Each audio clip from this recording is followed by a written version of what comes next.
네, 오늘 미국 S&P 글로벌 PMI 속보치 플래시 살펴보도록 하겠습니다. 먼저 전반적으로 요약해서 말씀을 드리면 제조업은 6개월 연속해서 기준선 50을 하회하는 것으로 나왔고요. 제조업 부분의 전반적인 약세가 지속되고 있다. 오히려 감소세가 더 심화된 그런 모습을 보여주고 있습니다. 서비스 부분은 지속적으로 경제 확장 국면을 이어나가고 있고 오히려 모멘텀이 확대되는 모습이 나타났고요. 12월달 S&P 글로벌 PMI에서는 특징적으로 고용이 5개월 만에 처음으로 증가세로 돌아선 모습이 나타났습니다. 기업들이 인력을 확충하면서 늘어나는 모습을 보였지만 물론 그 폭은 의미 있을 정도는 아니지만 5개월 만에 처음으로 고용이 증가하는 모습이 나타났고요. 물가 흐름 보시게 되면 제조업 부분에서의 원자재 비용 상승이 급격히 증가한 모습이 나왔고 하지만 서비스 부분에서의 비용 상승이 조금 더 큰 폭으로 둔화가 되면서 이게 서로 상쇄가 된 것이죠. 이에 전반적인 비용이라든지 판매 가격 측면에서 보게 되면 인플레이션 압박은 완화되고 있다. 이렇게 정리할 수 있습니다. 네, 종합지수부터 말씀을 드리면 종합생산지수가 56.6으로 나왔습니다. 직전 달이 54.9였으니까 이에 비해 상승을 한 것이고 지금의 위치가 22년 3월 이후 가장 강한 사업 활동의 모습을 보여주고 있다.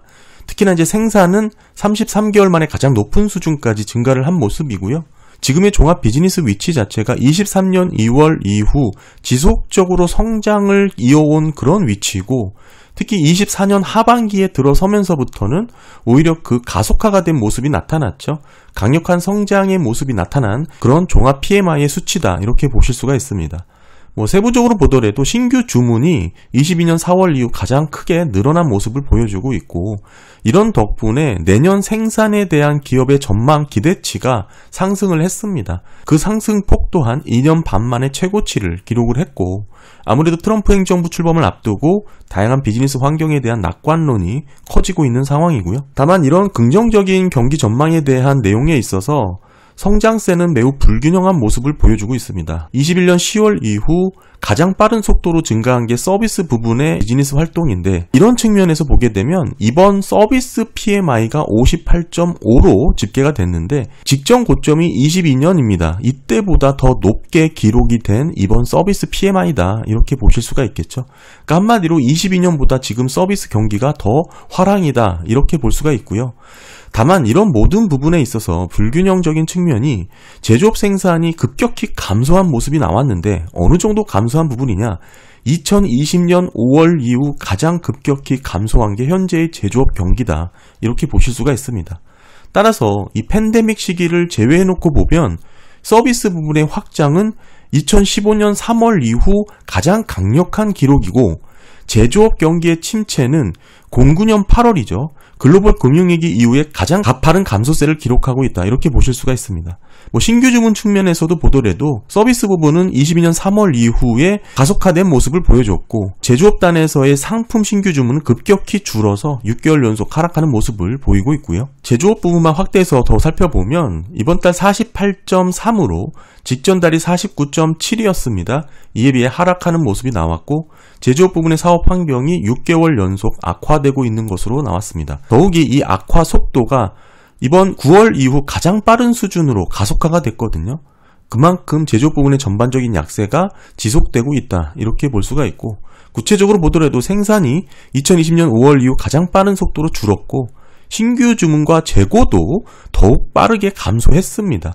물론 고용은 소폭 증가했지만 그 폭은 미비해서 11월의 증가세보다는 더 약한 둔화의 모습을 보여줬고 공급업체의 납품 시간은 길어지긴 했으나 이런 부분이 제조업 PMI에 긍정적인 영향을 주었겠죠. 다만 이 증가폭이 11월달 직전 달에 비해서는 더 떨어지는 것으로 나왔습니다. 쭉 말씀드렸다시피 공급업체 납품 시간이 증가한다라는 의미는 어느 정도 수요의 증가, 수요의 개선으로 해석될 여지가 있지만 이를 단편적으로 해석하기보다는 다양한 측면의 접근이 필요하다라고 말씀드리고 있죠. 지난달에 납품 시간이 증가되는 원인으로는 수입 원자재에 대한 관세 부과에 앞서서 이를 미리 선행해서 구매한 그런 증가의 결과다라고 말씀을 드렸고 이번 달은 조금 다릅니다. 이런 원자재 구매의 증가의 모습은 이어졌지만 이를 처리할 수 있는 인력의 부족 누적으로 납품시간 증가의 모습이 나타났다. 이렇게 볼 수가 있습니다. 따라서 공급업체 납품시간이 길어진다는 것을 보고 수요가 개선돼서 나타났다고 볼 여지는 없다. 이렇게 봐야겠죠. 또 사실 뉴욕 연은의 공급망 압력지수도 이번 11월달 마이너스 0.32로 지난달 마이너스 0.33에 비해 큰 변화가 없었습니다.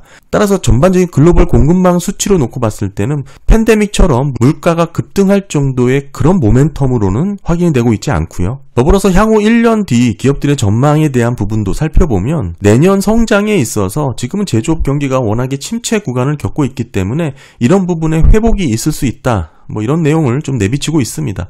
어느 정도인지 균형을 잡을 가능성이 있다. 이렇게 보는 것이죠. 향후 1년에 대한 기업들의 전망이 대선 전에 저점을 기록했는데 이번 12월 달 이게 큰 폭으로 개선이 되었고 22년 5월 이후 최고치까지 높아진 그런 수준입니다. 특히나 이제 서비스 부분의 신뢰도가 2년 반 만에 가장 높은 수준에 도달을 했고 제조업의 신뢰도는 다소 둔화되는 그림이지만 제조업이라고 하더라도 여전히 지난 1년 동안의 가장 높은 수준 내에 아직은 위치를 하고 있다. 이렇게 볼 수가 있고요. 대선 이후 불확실성이 어느 정도 해소가 되는 모습이기 때문에 내년 경기 전망에 대한 개선이 나타나고 있다. 이렇게 볼 수가 있습니다. 조사 응답자들의 대부분이 트럼프 행정부에서는 규제가 완화된다든지 보호주의가 강화되고 이런 기업 친화적인 정책에 대한 기대를 밑바탕에 깔고 이런 반응이 나왔다라고 응답을 하고 있고요. 다만 일부 기업이죠. 제조업 부분에 있어서는 여전히 수요 부진에 대한 환경을 언급을 했고 관세로 인한 인플레이션 상승 가능성에 대해서도 우려를 표하는 그런 부분도 있었습니다. 네, 다음은 고용 보겠습니다. 어느 정도 고용은 지난달에 비해 증가되는 모습이 나왔는데 12월달 고용지수는 5개월 만에 처음으로 증가가 되었습니다. 제조업 부분의 고용이 2달 연속 증가세를 보였고 서비스 부분의 고용은 7월 이후 처음으로 증가되는 모습이 나타났습니다. 다만 두 부분의 증가폭은 미비했다.